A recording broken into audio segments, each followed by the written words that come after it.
મહેસાણા મહાનગરપાલિકાના મેયર સોનલબેન ઓઝાએ પોતાના હાથે જાતે મહેસાણાની જનતાને છાશ પીરસીને ઠંડક આપી. મહેસાણાના તોરણવાડી ચોક ખાતે છાશ વિતરણ કાર્યક્રમ યોજાયો. સેવા તીર્થ ફાઉન્ડેશન દ્વારા છાશ પીરસવાના કેમ્પમાં મહેસાણા મહાનગરપાલિકાના મેયર સોનલબેન ઓઝા તથા ડેપ્યુટી મેયર રમેશભાઈ રાજપૂત તથા હિતેશભાઈ ચૌધરી, કાઉન્સિલર તથા ગીતાબેન ચૌધરી વોર્ડ નંબર 4ના હસ્તે સેવા કેમ્પના કાર્યક્રમમાં ઉપસ્થિત રહ્યા. સેવા તીર્થ ફાઉન્ડેશનમાં છાશના દાતા તરીકે અનિલભાઈ કે ચૌધરીનું ખૂબ સુંદર યોગદાન રહ્યું હતું. સૌથી પહેલાં તો સેવા તીર્થ ફાઉન્ડેશનના દરેક સભ્યો અને પ્રમુખ મહેશભાઈ સર્વનો ખૂબ ખૂબ આભાર. અને હું એટલું કહીશ કે આ બધાને જે આ ગરમી પડી રહી છે આટલી, અને એમાં એક આ સેવાનું કાર્ય છે, તો બધાના આશીર્વાદ પણ એમને મળશે આટલી ગરમીમાં. અને એમને આ જે કાર્ય કર્યું છે એ માટે એ બધાનો ખૂબ ખૂબ આભાર.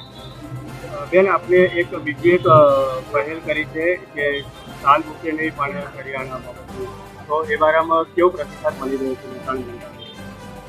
અમે જે આ પહેલ કરીને એ માટે અમને ખરેખર બહુ જ, અને એ બધા માટે એમ બહુ જ આભાર માનું છું કે અમને એનો એટલો સરસ રિસ્પોન્સ મળ્યો છે ને કે અમને પણ એવું થાય કે ના, અમે જે આ પહેલ કરીને એ ખરેખર કરવા યોગ્ય હતી.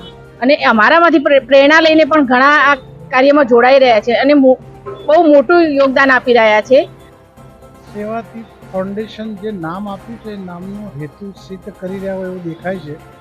અને છાશનું વિતરણ કર્યા પછી મહેસાણાની જનતા ગરમીમાં અસહાય બજારમાં જે લાવો લઈ અને ઠંડક અનુભવે છે એ ખૂબ સારી વાત છે. અને સેવાથી ફાઉન્ડેશનના આખી ટીમનો અને મહેસાણાના મહાનગરપાલિકા તરીકે આભાર માનીએ છીએ કે લોકોની ઠંડક સુધી પહોંચાડી અને સેવા છાશનું વિતરણ કરીને ઠંડક આપે છે અને સેવાનું કાર્ય સિદ્ધ કરે છે. તે બદલ એ બધાનો ખૂબ ખૂબ આભાર.